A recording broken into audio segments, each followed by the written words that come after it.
On a Hervé Gola, na famille à 9 personnes.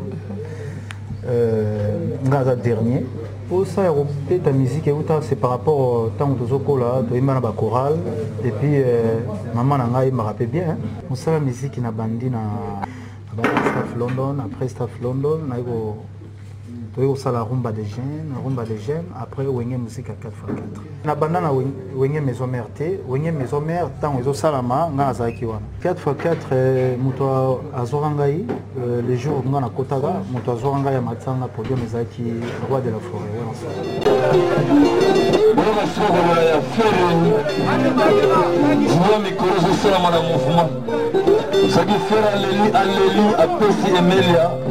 souligné.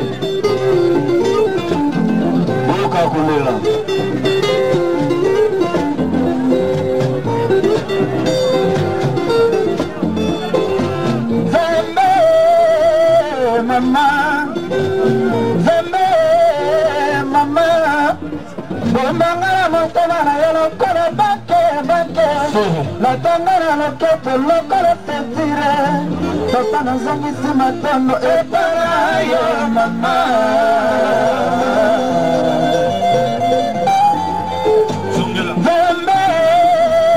Veme mama Veme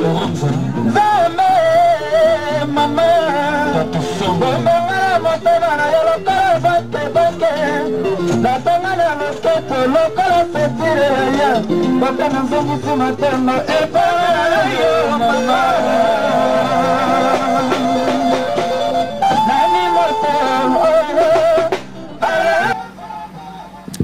Mesdames et messieurs, merci à vous. C'est avec cette image qu'on a commencé cette émission Analyse des analyses. On est sur Gossip News. Merci à Tracy Mbelenga pour les images. Merci à tout le monde. Bato Botala Bisso partout dans le monde. Bonsoir à vous. Bonjour.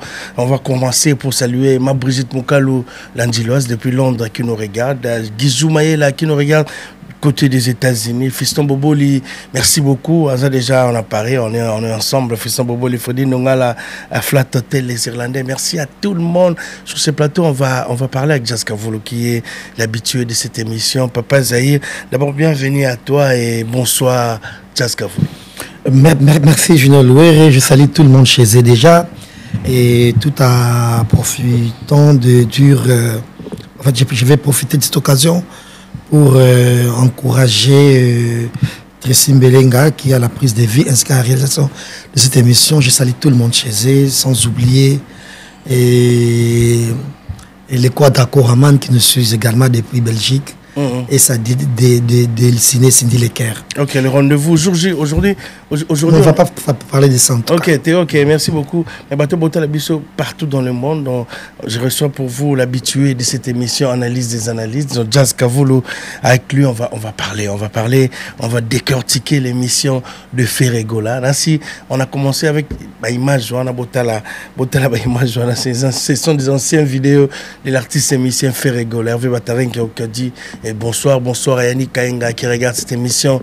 Thierry Moukouna l'élégant. Merci à tout le monde. Jas Kavolo, d'abord, l'image, quand tu as regardé ça, beaucoup de souvenirs. Avant mon image, très jeune, Ferré Gola, 17 ans, mineur, déjà, test un grand wenge, grand cacol, ça la test, Koyemba, Nabato, tout le monde rêvait de voir. À l'époque, parce que, Weranson, Jibem Piana, ce sont des messieurs qui ont fait rêver une grande génération.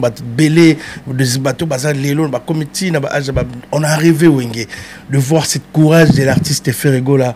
Ah, déjà, ça continue déjà, wenge. Là, on va voir ensemble le présenter, Jibem Piana aussi. D'abord, il fait au monde, image, le blondier pour la Ferré Gola. Non, juste, c'est un ancien. On va bien dire Yamukolo.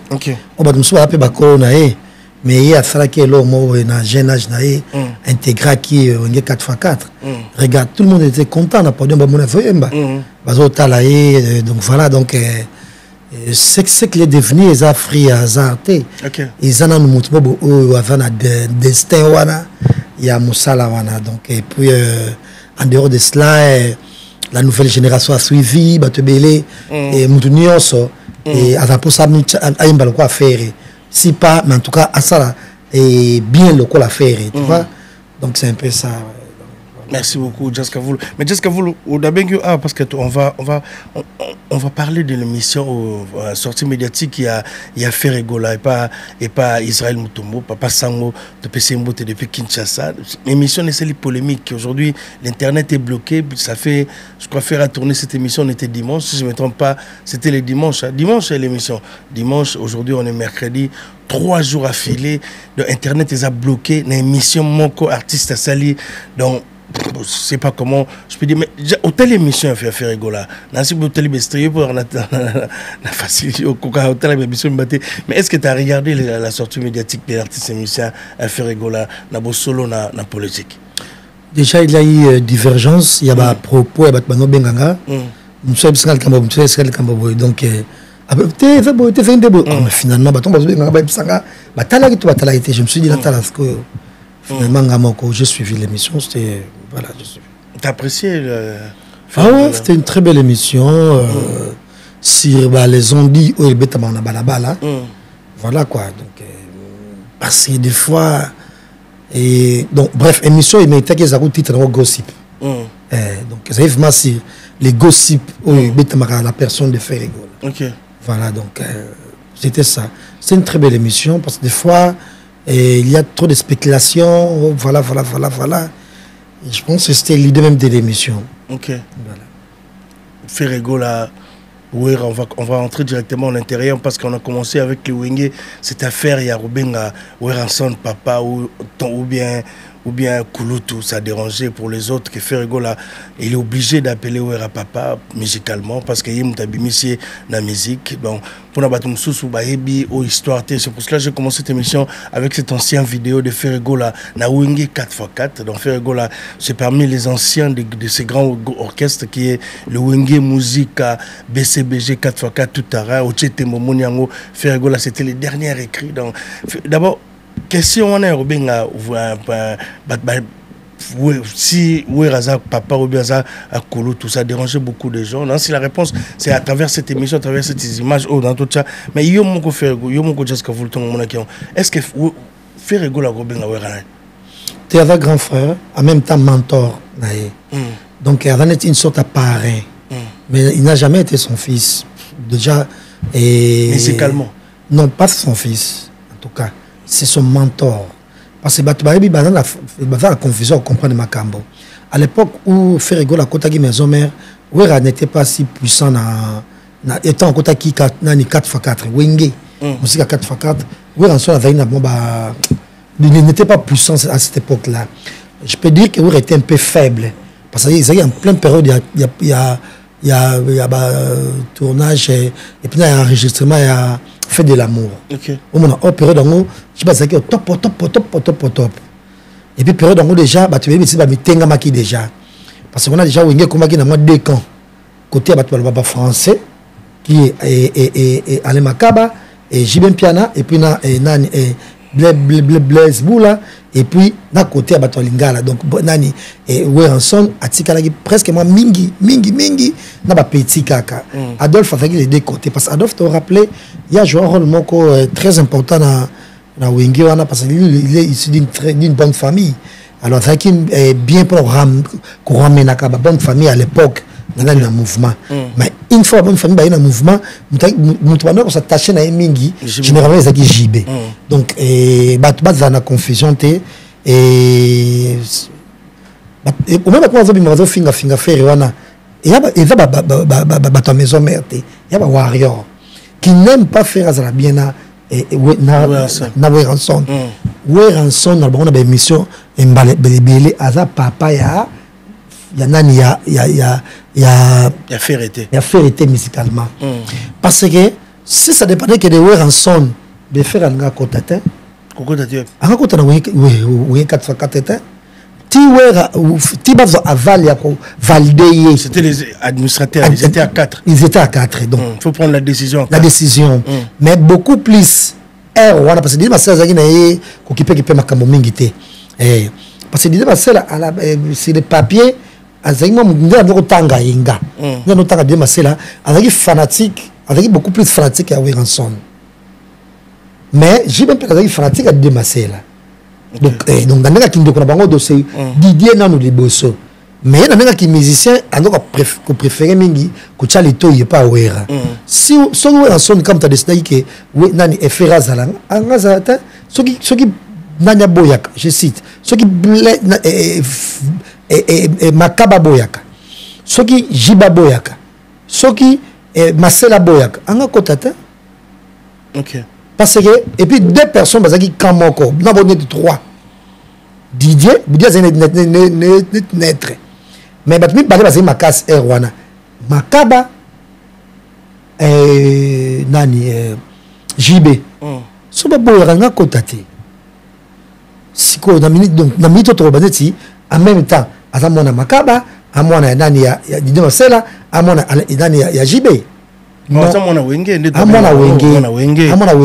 baba vient naï basé ba grand frère naï mais ouais rançon lui c'est les mentors do yende mutu et azali na posa ko parce que ça bat notre bazanga bongo na boy ko se répéter les autres vivent génération au ba musicien ba na so star té OK ka leader yemo atikali star mais ouais rançon azali na esprit wana o ba papa bazali nango ya ko de mutu fa yebana et sous son talent na yo on a choisi musuta pas koyebana ouais rançon a fait cet esprit là omona ouais rançon adaki bongo ouais rançon azaki soko yebo yemba bien a ko propulser donc oh atia ka vraiment pas découvrir yo que osala étouffé même dans la vidéo sur Botala omona je peux pas se plaindre na zo yemba mais après on dit bah JB l'esprit bon so Botanga même vidéo non mais quand tu regardes même ouais était plus il y avait CP là de voir mais JB a vraiment ka mutu ibineka ko yemba quand quoi manda chanta ndoko yemba ne peka bien quand quoi mais la pas yemba ne ka bien ba fwa ngoka yango wana ba zamuka ko tamsulo ko neti ba ouais même bon il Emilia donc il y a vraiment cas de JB comment neka ya ba ta manda chanta zebeka boye et Carlito peut de baka boye parce que moi rappelé que Carlito a ça banzembo a succès a ça banzembo ya succès et belé mais il y a beaucoup azine starté mais banzembo ya succès partout à l'écart à salaka banzembo les aka na succès mais qui star oh bango basaki nango bato so basaki nango te OK net bastino mobile parce star par le passé tu vois donc mais ouais à lui dans sa tête à moins que on la grand on la bonne boyer a faut pas découvrir yo donc quelque part entre guillemets la kobaneti ouais en son un tout petit personne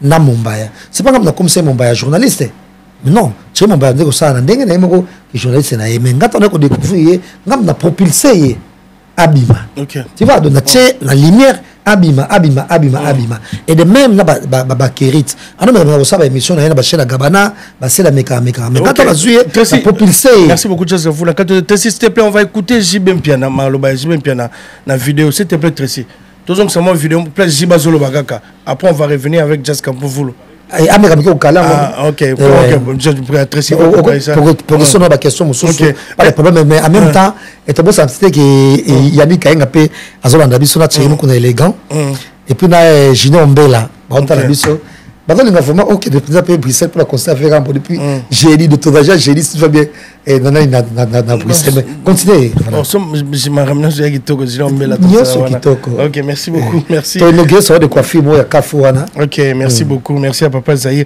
bato pour la biso aujourd'hui je voulais qui ba benga tellement trop mais où est l'équipe d'analyse c'est Mathieu faire rigolo émission ba kaboli mais bino bozolo baté normalement on voulait mettre fin aujourd'hui on voulait parler vraiment tout l'émission on va décortiquer avec Jazz en attendant que Tracy azo kalele biso maloba o jiba loba qui c'est très important on voulait vous présenter faire la manière mususu on génération lelo autant mususu batikali ko mona ba image ote ata faire ata na moni image mo mususu pe na tina Tracy et ali one of my père na ngai eza lingala et puis tu comprends les périodes dango wana faire abani pe ja osimba siko mbongo comme il se doit wana ba comme sur la maison mère non on a habité la maison mais c'est lui qui était le pivot de l'orchestre c'était Ferregola alors bah place de lui le chef d'orchestre chef de bonne voix leader tout de baba tout voilà l'image et peut-être on reçoit un tout petit peu voilà après tout zongue là mais tu comprends que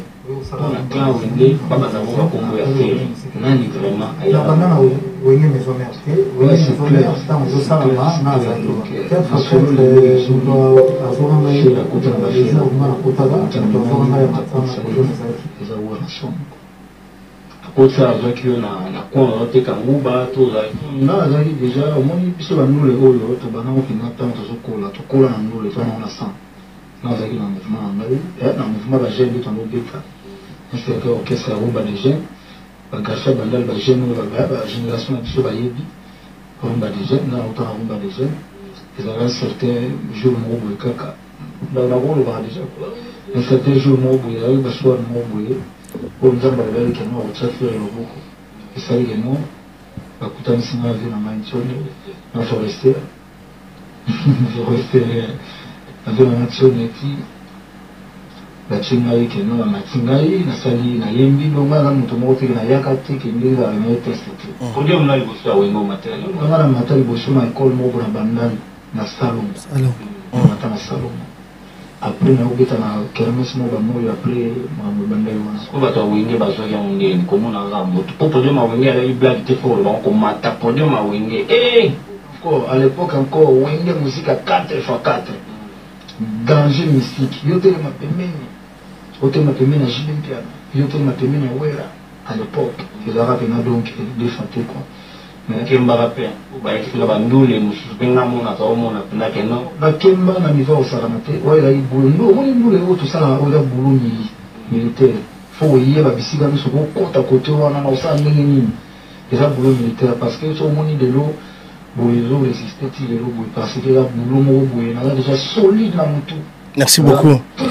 Merci beaucoup Tracy. Là on va profiter pour dire bonjour à Babi Balokuna. Dans cette image on a pris quelques images de Ferrego là. Mais l'histoire de Ferré revient toujours avec le nom de Weranson. Ouais, dès le début, c'est Wera qui l'a Awamona na Rumba des jeunes. Rumba des jeunes, je profite pour dire bonsoir. Nabana Touya Lubaki, Dekani, Kotona Bakimbondo, Kanklo Sambi la Venanga, Kudu na Pessi Mbote. On a l'orchestre na Bisso, na Pessi Mbote, na Pessi batutu ya Francis Mondobe batutu Bijuka Bamba Masatu Bandalungwa batakote wana na pesi binombote batamo na pesi binombote. La question na tourné on est très important. L'histoire de Ferrego là musicalement, professionnellement, il y a toujours le nom de Wera. Dès le début de la carrière, il y a est-ce que c'est un côté votre préféré que Ferrego là abinga Weranson papa au lieu de Benga grand frère. Tu avais grand frère ça papa t'es. Na bon balamba na mission là. Dans mon banambala ça dit que on a fait ça père à lingala mais faut on a fait un parrain on m'a passé lui qui propulsait qui a linga pas ça là il peut et de passer Weranson il a une stratégie mobimba et il se sentait un peu à l'écart il y a réalité. D'ailleurs, il y a un faut ça émission moi Moussous to expliquer tout bien si et dislocation il y a une musique à 4x4 qui je connais quelques histoires aussi parce que j'ai fait partie de la famille et ouais on donc on sentit la tkeneti yemoko de net avant tikala yemoko vraiment alors qu'il y a fait et ça qui est bien parce que malgré j'y pas vraiment et colingué peu mingité mais la personne déjà tendance côté à JB. Mais il petit JB, c'est même JB qui l'a recruté. Voilà, on a refusé tout Kaloudji na champ pour recruter Emile parce qu'Emile était le petit à JB Piana. Voilà. Donc ce qu'on y a Weranson on a créé pe azala pe na ko yaye azala ce qu'on na talent. Bon moi kotonga na moko ya mukeno za na CC wana Padile Masela par exemple qui préférait la voix de Ferrego là qui a un autre voix plus professionnel qui est Emilia. OK. Vous avez donc ata bubisi biso 1000 émissions au faire à l'objet qui voilà peut-être père nangai peut-être ils a émission à Lingala voilà peut-être à la place faut dire voilà c'est mon parrain c'est lui qui m'a propulsé c'est lui qui m'a parrainé c'est pas les pères vraiment les pères donc c'est pas les pères pour ça les pères tu m'appelles nani épée je me la pépère tu m'appelles aller makaba pépère tu m'appelles nani monsieur pépère pour en tout cas l'époque et surtout période wana je dis bien vous avez un mot à dire yemoko azo les choses en côté mais le on a vu ça Wenge a toujours décision ça toujours 4 personnes toute décision ezaki pour 4 personnes pour ton information parce que l'époque on a comment dit Janet na di trésorier et moi nani ale makaba Alain Makaba n'a jamais. Yo parce qu'il y a à côté de la période d'enregistrement à faire de l'amour. Alain Makaba aïe na mbongo pour Monsieur Simon pour faire de l'amour. Mamoto et comment qui mamoto comme compta bazozwa ba cinéma to kaba mbongo comment Alain Makaba même il comprend ça ya Wingate. Non mais c'était on sort très qui à l'écart. Non, on les a qui tourna sous Kabakene parce que la Ndalbosa sala à ça l'album na Wingate c'était Alain Makaba, c'est pas JB. Alain Makaba qui a ça l'album ya Liboso, Jean Bossani titre au Banzimbo Ayemba. Donc tourner Bakena pile face, je crois que c'est ça, pile face. Tourner au mais Makaba yaka ko zo Wingate parce que yene mutaka na contrat, c'était à lui, c'était son album. Mbongo au lieu quitter na eux quitter na Wenge ne quitte pas Wera et quitter na parce que c'était son album.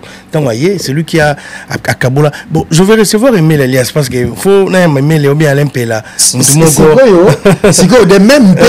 de même période il y a fait il y a Kokota, ils avaient presque peu de fait de l'amour. Au début il a fait de l'amour. Et je t'informe que période Wanape Mutadeka toujours que dirige mon Mbongo, ils qui Alain Makaba. Merci beaucoup. Tu parles avec Vieillot. OK. Comment la Vieillot parce que tu te rappelles que Mutazaka à la base secrétaire Yawenge à l'époque c'est Vekis non Vekis j'ai dans secrétariat qu'est-ce qu'on dit Vieillot a poste non Vieillot a tika jamais la poste dans Kawenge à part un photographe avec photographe Yawenge.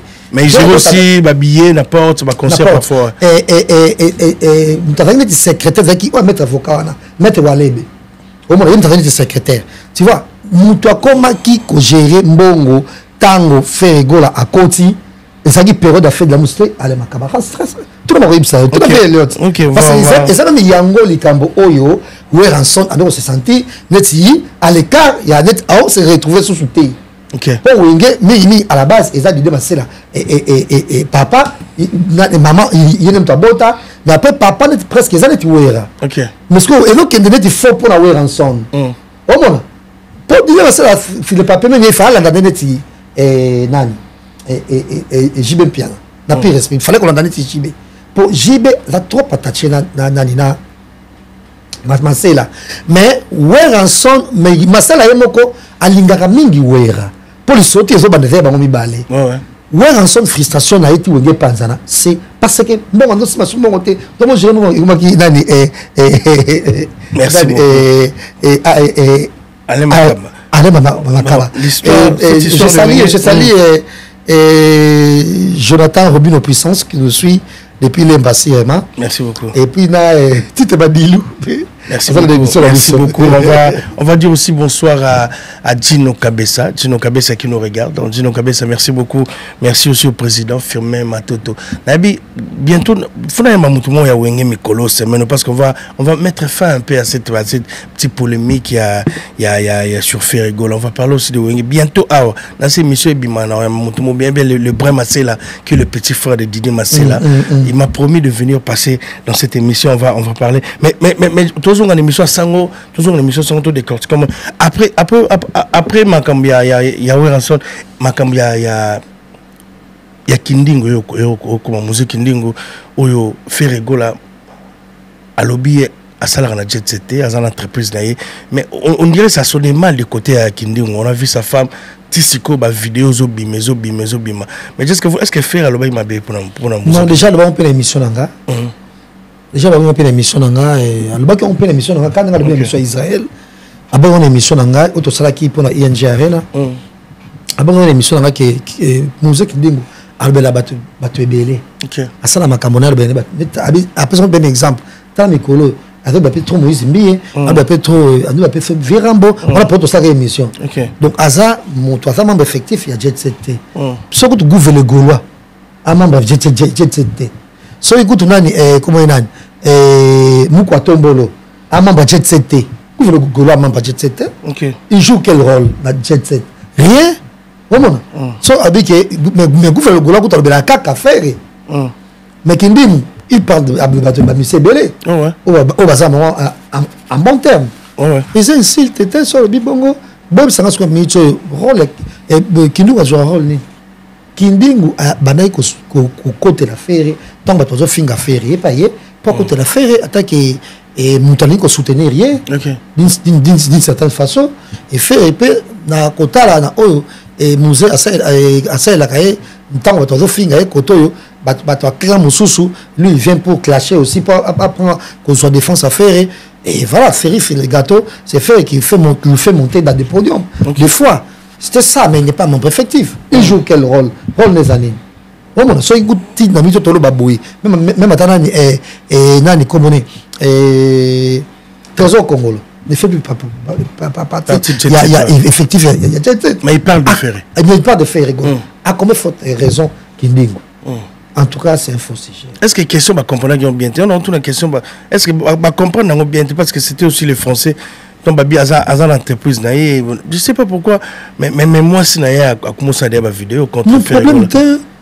problème était moi c'est ko ça là alors le lobby alors ba nous sonner ko lobby alors ba je pense que et vous allez peut-être me souper parce que ndingo peut l'indemnité et parce que le bangalo bangala moko ça se sentait lésé pour la pousser en étude boy tant soit la négociation moi sinaé il se peut qu'il n'était pas content dire moi sinaé mais ça le cas vidéo pour l'occasion tant soit chaba tu pas en laine base la suite en mais finalement qui ne va rien dire moi je sache notre c'est le moment moi pardon s'il te plaît et dans l'émission la biso donc et ils attendent sous pour la coach peut-être tant sous zappé si j'ai peut-être monsieur au Kabwana baro bimela place wana on parce que une dame on va moi faire il y a batou et au binde mobile na faire bon transport aller ça yo à moins que ça la fait ba cop no sous mais et sortir comme ça pour na ko loba yo moi si yo mitu na a jouer rôle ni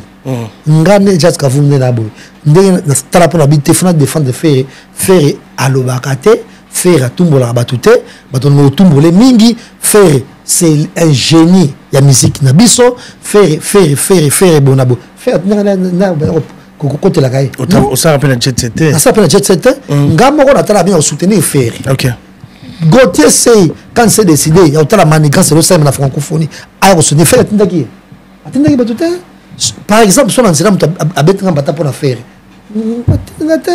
ngamo na yebina na la faire retourner ngo yela kanga omona ba gaulois qui sont très publiquement très gentils et distingués ne ba solananga OK omona ba code batin de la ranga surtout c'est na voyager ba biye ba pesa ranga to na sala bona ba binda ba jiranga so on t'a exemple pour habiter ba trapper ba tempata omona OK voilà donc c'est comme ça que ça se passe dengue moko pour na kindingu il n'a jamais été mandaté par Ferrigola bonabo et puis de toutes façons même lobby il va dire quoi Kindingu il va dire quoi parce que faire à les musiciens au batakakaye koleka ba musicien nyonso OK mambo comme la faire comme la musicien moté comme la nyoko longoté comme la JBT et comme la voir ensemble par exemple et ba spéculation to yoka bon non ba c'est vrai ba ndokone ba ginkoi ba kifa je salue Yannick maître Yannick kifa ya Jido comme ça telle émission la biso qui sont des cousins Weranson à quoi la presse générale na bango na papa na bango ozando ko Weranson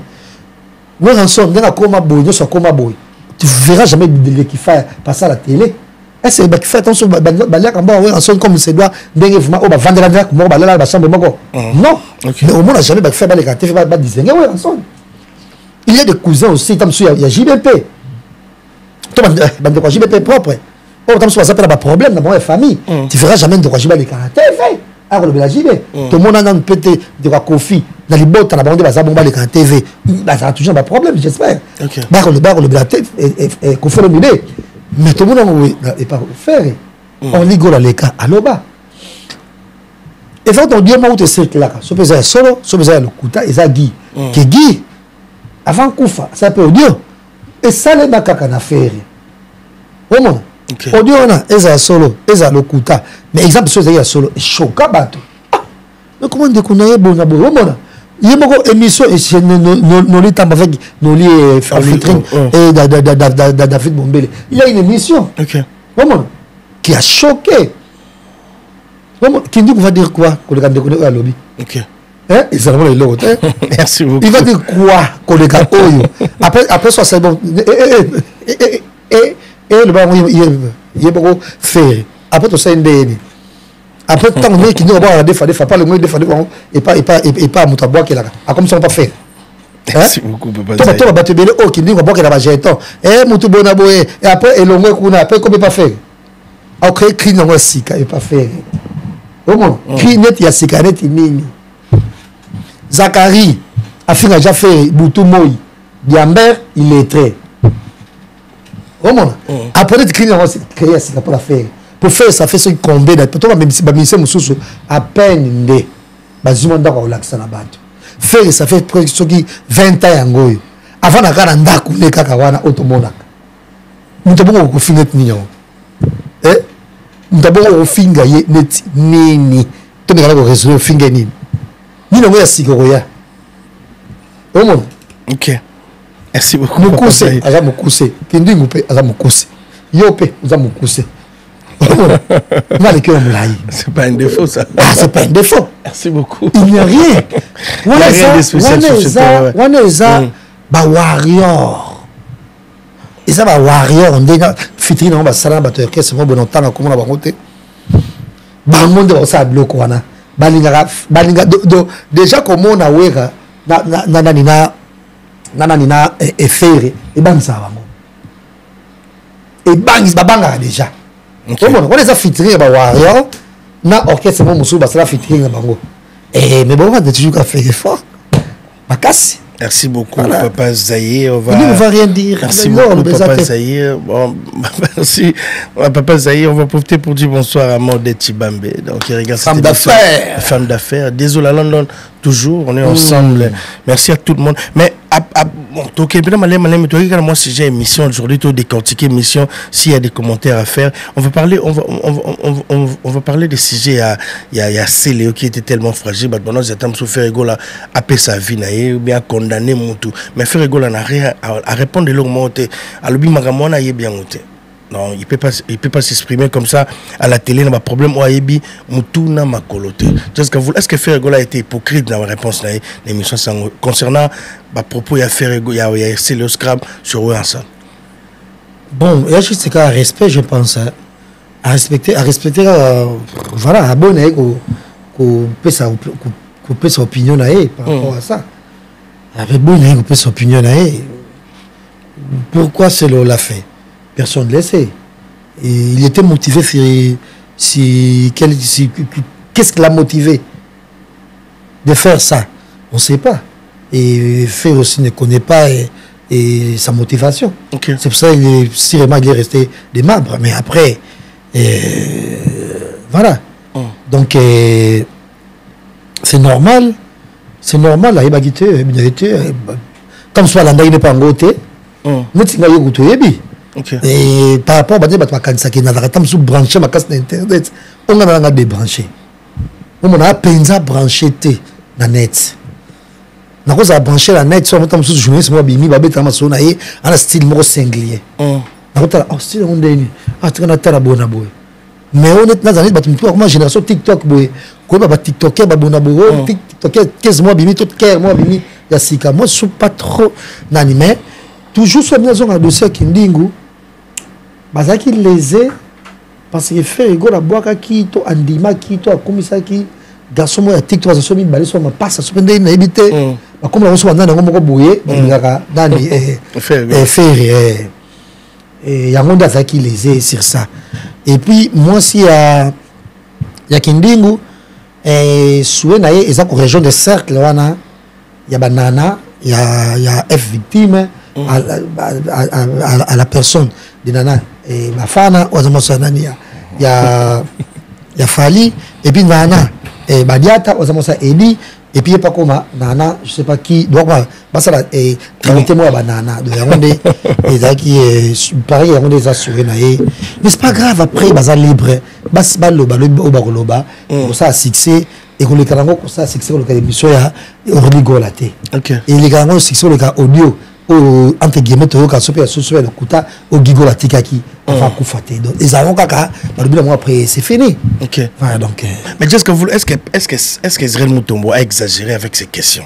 Est-ce que Israël Mutombo a déplacé Bamonaye parce que Batebele ils ont condamné aussi Israël Mutombo na ba question mususu a tenu Ferregola na ba comme mususu oyo atangi si Ferregola est-ce que Israël Mutombo a déplacé na ba question là? Bon, déjà, l'émission en soi n'était pas préparée. C'est une émission qui est venue à la hâte d'après la source de Yoki. Parce que Israël n'a goûté c'est qu'il n'y a pas mon conduit rebrouillé. Bah comment il va te bosser pas mon conduit après minute mouké mais c'est mon pas yaki et pas mon conduit tant mon mission yaki bon ça na période je sais pas sur la place moi dans antichambre moi après il y a un salon et il y a qui sait nga bango ba bimana toi tu qui dépasse place bon on peut pas bouillir tant mon aki mission ba za kan froid OK ba za kan froid na mission go auto to ngana ko mikolo ba za kan froid ba bouillir voilà mission on dit ba mission comme mais ça j'étais quelque part choqué dans niveau mission wana ti lo que naka usena mbongo na mtako ba konzi ah mais non c'est pas possible yo mission internationale faut ça le carrément virement t'es pas obligé mais beaucoup dans le salon mon boy beaucoup de suite beaucoup tana to au dîner bosingi dîner moko ya tête à tête na ba salon privé na Hilton bo dîner gentiment mais bon ba peso virement to peso cash mais na ndako tu vas rencontrer des gens kutana ba kutana ki bongo en tout cas franchement fallait niveau que senga a continuer bongo wana eza voilà ba niveau mais c'est moko boy tant de faire ça la ngote alors tango ba uti kuna pa mukonzi wana ba salimo ba beten ba kara wana ba se décider ba même sou faire pas mukonzi ngo faire ya piquer OK nde ba ki faire ngo mais ko pesa ki mbongo pesa payer pe mbongo pour mukonzi ngo ama pire bango ayoke na bango ba mingi OK nde ba pesi enveloppe ba il a payé na ba pesa 30 000 fallait ba pesa ki 30 000 il peut pesa ki payé 30 000 mais yende Israël tayaki na mbongo po nani azwa mbongo tango zimbongo nde ida émission ye amenga voyager mais il reste ça émission voyager les autres va préparer OK mais émission kenda ki na ba les ont dit OK o mambe bio kam bita na balabala yonde baluka ba tirer au clair o mambe tam chose alaka o mutuboya linga côté o mutuboya na bodo c'est là l'idéal il y a émission certes il y avait trop de noms de gens OK bah comme vous avez quand même cité belé l'émission trop de noms l'émission mais après ceux qui mutuboya des cahiers de charges les alliés moi je pense que c'est pas un problème OK et tant on a ça qui fait ça émission à faire comme d'habitude dans le bureau de musicien, tout dans l'entourage de musicien. La légende me dit que la coûte n'a pas refus et belé. T'es à ça émission de jazz, t'es à ça émission de jazz, t'es à ça émission de jazz. Là n'a pas zaï, n'a persisté. Et on a en Afrique soit qui va plus à Bambote. De belle en Abanzela, na poto Afrique bonaboy. J'ai pris mon temps pour construire les gens de Nangaï. OK. Net na YouTube ou qu'on les capte. Tout ça pour YouTube, tout ça pour YouTube, tout ça pour ma casse na YouTube. J'ai pris mon temps. Mais après, qui a cette émission de jazz, on a ça qui meilleure émission. Il y a année où émission quoi il y a ça dans côté. On a ça qui a route vers ING Arena. L'émission de quoi il y a ngo ekozalate 2026. Une émission sereine où il n'y avait pas de débordement. Oyo quand il y a warrior ils n'étaient pas lésés. La Zamba, parce qu'ils les étaient. Quand mon côté est lésé, une émission nette. Promotionnelle. OK. Et l'émission était qui artistes et musiciens. OK. Quelque part, faire l'autre triompher na fallait habiter na ING Arena presque 9 000, 8 000 places. Faire habiter 15 000, plein à craquer, besoin de ce monde d'image. Bonaboy donc. Peut-être le quoi triompher na ING Arena. Sango si c'était à ko bandela ko ça l'émission facha en avant événement au Beta. OK. Mais émission surtout comprendre après on balé après ma sont des amis. Donc ba ko vendre ka ba ça na bango pe émission monde ba lingende ba moneli bonaboy. Et voilà mais le quoi tout ça batu ce qui te quoi apporter bango un plus mutatonda zate. OK. Au tonda na mbongo na bonaboy mais et je vais demander à Israël si ceux qui ont l'ingénieur faire prochainement et tâcher à ce que il y a qui va combattre trop dans l'émission. OK. Voilà parce que faire bazan ndenge moko na fait bande moko na fali na JB na Wera na mise msusu wana et mamo penza ko loba eza na tir na bangote soit à ko dérailler on soit à ko dérailler coup de gloire à Dieu ces derniers temps fait une attaque émission les gars na Top Congo il était si sage et si droit dans ses bottes et au coup de bongote OK mais il a tendance il y a pas kanda na émission. Alors, ce qui il faut le protéger. Il faut protéger. Éviter certaines questions. Les noms des gens. L'émission, c'est qu'on fait le midi, inosbi, oisé. Bon, on va l'émission. Si on regarde ces petits on va bien. On se dit le langage. Par le passé, l'héritage de l'émission. Mais le micro, peut régional, groupe, il y a pas sur l'émission. Donc, si tu aimes bien l'artiste, c'est parce que rappeler, héritier. Moi, les Bakala Mouké à Kouta dans le stade, c'était l'émission à Israël. Ok. Parce qu'il était déjà qu'on ça émission où il n'était pas tendre envers Ferré. Bon, Israël déjà tendre était envers Fali. Ayambe héritier dans 4 stades, on peut préparer stade naïe. En tout cas, Diezola Nazaka na yo agence kitoko boy papa. Obi ke na tindi batunyon sokuna. Au sein la famille surprise, tindela bango biloko toute sécurité na agence de biso Zola Production A. Rue du Marcadet numéro 31 rue du Marcadet, Paris 18e biso tola la kate biso. To tinda canapé po, to tinda café na masuwa. Na Diezola et comme beta gazon. Ngai bibe na Paris zaka Diezola. Batunyo donc bazo kam ndiki biloko zo koma noki boy na batakisa sa bazo ndima te boye biwano ye okutani na Diezola tu envoies ton colis ton frère ou ta sœur ou ta mère à Kinshasa il prend le colis à bonne et uniforme nulle part ailleurs sur Zola Production avec lui-même Diezola London aussi voilà mariage là samedi.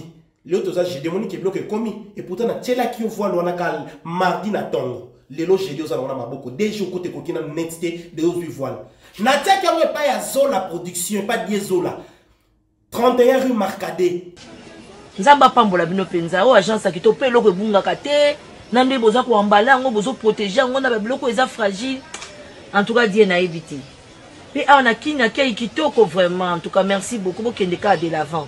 Il y a une question sur Fali. Vraiment, l'héritier a débordé. Et puis, c'est au Kanda, au Baguro, il y a Kanda. Les jours où je suis concert au stade, Baguro, merci beaucoup. Okay. Donc, mais sinon, l'émission en soi, c'était un message mot clair.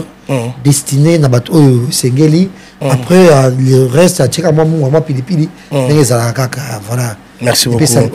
Papa Zahir. Mais, jusqu'à vous, on va parler la réponse. Il y a Ferregola sur Arena Défense. Enfin, Ferregola a expliqué qu'est-ce qui s'est réellement passé. Place par commune la plainte. Ils ont traité à l'amiable avec ses amis. Producteur, qui est solo, il y a Défense Arena. Ferregola à lobby.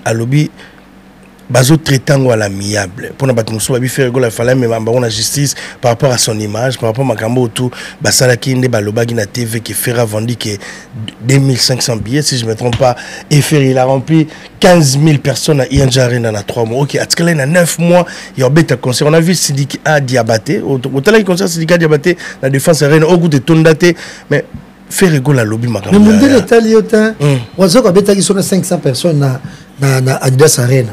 Ben c'est tellement bon oh, on a rose en bon dans laquelle on a sa fête na Adidas Arena. Une fête de 100 personnes. Bon on a. Et tellement bon temps. Pour est-ce que bleu bongo. Il a qu'à faire. Il a tout soutien. Il a qu'à faire une groupe de gens ben les capables nuire.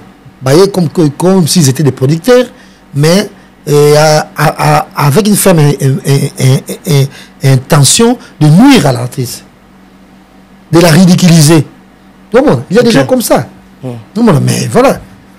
Donc, réponse, c'est bon à répondre à qui. Satisfait la réponse là? Ah ouais, ça, on n'est pas les miables. C'est pas quelqu'un de problématique. Un problématique de Frère n'est pas problématique. Et puis, t'as vocal. Aïe là, la wenge 4x4. Nzambe! Moi, liboso, il y a un vocal là à côté. Nzambe! Il y a déjà mon Nzambe. Ah, Jésus. Aïe, de ça, Nzambe! Bombanga. Nzambe! Il y a déjà des dits à vocal à côté là wenge. Nzamba Bomba. Parce qu'il y a déjà vision d'ailleurs que donc son chemin on a semé d'ambiche et des épines. Ça sera pas facile. Il y a facilité. Voilà, et puis j'ai dit ça passe. Il y a un côté de Nzambe, Nzambe. Lise Liolo et son épouse je vous salue. Merci beaucoup. Just affaire Magoda, Ferregola aille bien ôté. Comment était posée la question? Est-ce que un moment c'est que Magoda, ouais. Je pense que Ferregola a fait totalement raison. Parce que la chanson, c'est Zala. Titre de la chanson, c'est Zala. Krinde et Zamagoda. Et chaque fait un embarras de choix. À quand c'est peut-être moment peut Magoda. Ok. Il y a un titre. Au bien Magoda. Oh titre moi Magoda. Il y a pas de titre Magoda. Il y a un nom. Mais à Zala, alors qu'est-ce que Zala? Mais titre question ça mal posé. Question ça mal posé. Bon, je sais pas. Mais il y a compris la question. S'il y a un titre Magoda. Oh il y a un Zala. Titre Magoda. OK, non on so je peux dire OK c'est moi ça attends non Magoda te pour ngala note nzemo titre Magoda comment titre moi Zala sont pas ça tout titre moi Magoda to yo kango et de même il peut faire aibi avec la connaissance il y a titre mon côté nzemo mo te bimi Magoda nzemo magazande Zala non mais pour la fan pour la bateau c'est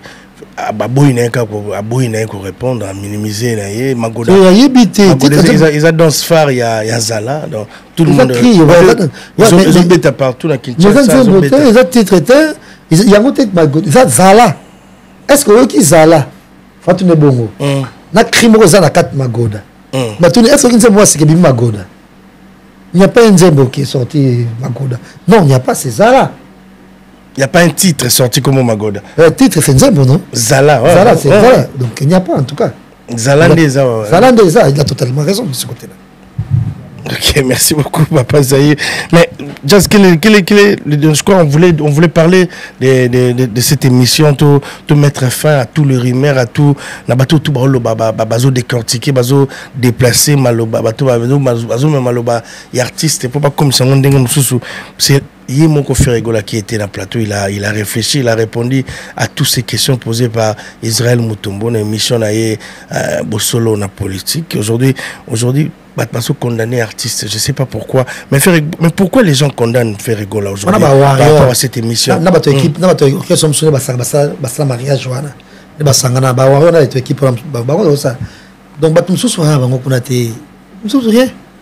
Bon, calme. Relation qui toque. Relation qui toque. Je vous montre où on sonne à s'afficher na Ferregola. C'est quelque chose grave, c'est un moment bon. Et bon s'afficher ne s'afficher na la terre. C'est que les Cambodgiens ça somme. OK. C'est pas million bimi. C'est pas dollar et ça. Tu vois? Voilà. Ferregola donne rendez-vous à tous ces Gaulois, à tous ces fanatiques, les 6 et les 8. Officiellement, le TV, qui nous sonnait Kofi malgré aux Alatins. Le message a été passé. Les 18 qui sonnaient des événements. Là, c'est le message de Ferregola pour clôturer l'émission. Ferregola. Donc, les gens disent que sont fait mais faire tindi batutu qui soutenir ensemble. Bazala na concert à les 18. Bazala na Kofi le 6 na ING Arena. Just Kavol. Ah ouais, déjà, bonne nouvelle, guest, il y aura Gali Garvey. Et Maïso Fabregas, là c'est côté de Kofi Olomide. Mais message à Ferregola, par rapport à Bateau Ounes Wazoloba, message à Ferregola, il a quel message? Le message de Ferregola à tous ces fanatiques qui nous tenaient ensemble. Mais carrément, il invite de Gaulois et Gauloises et de gladiateurs et de prendre leur ticket. C'est juste ça, parce que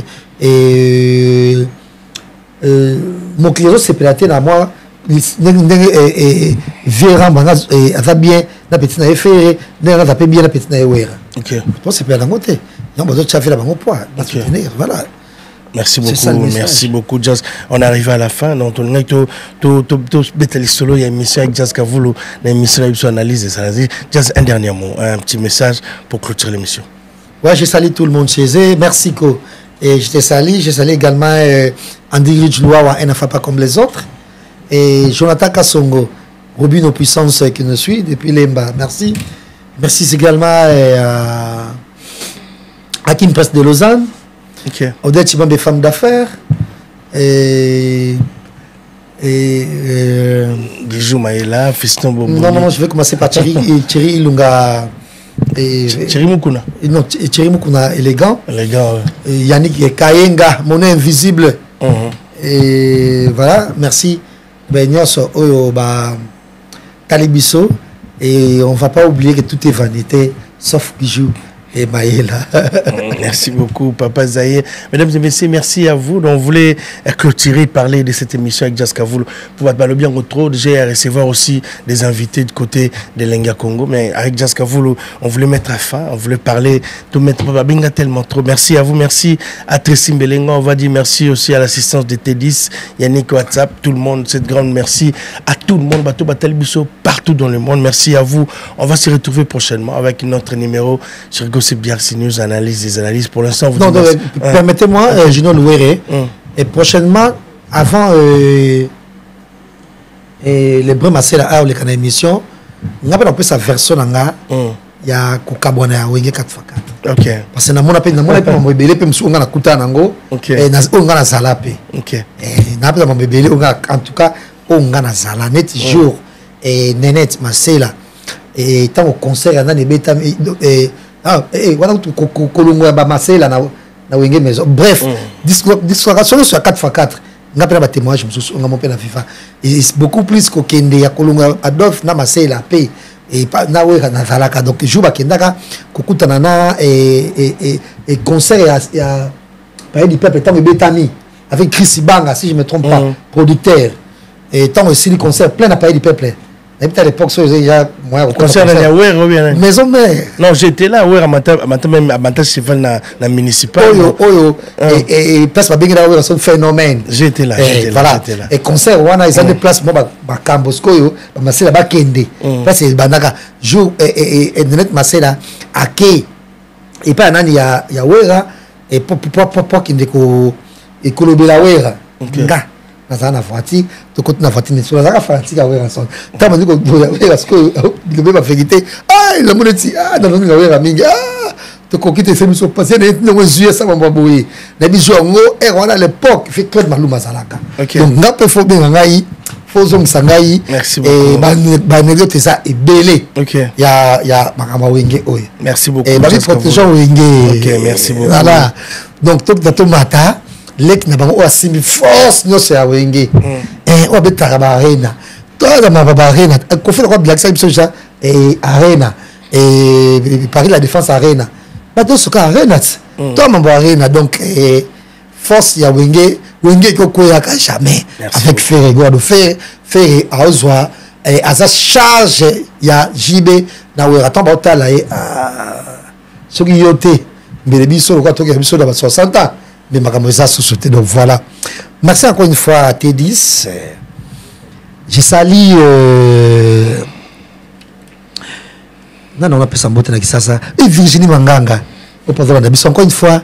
Et Lys Liolo et son épouse Patience qui nous suit. Merci. Merci également. Encore une fois, cette émission, je la dédie à Jonathan Kassongo. Rubin en puissance à la télévision. J'entends d'abord qu'il y a à la télévision, la sauté. Merci beaucoup. Et la Dubaï, tu vas il n'y a pas d'Annie Kadima. Merci à Dani Kadima. William Service. Merci à tout le monde.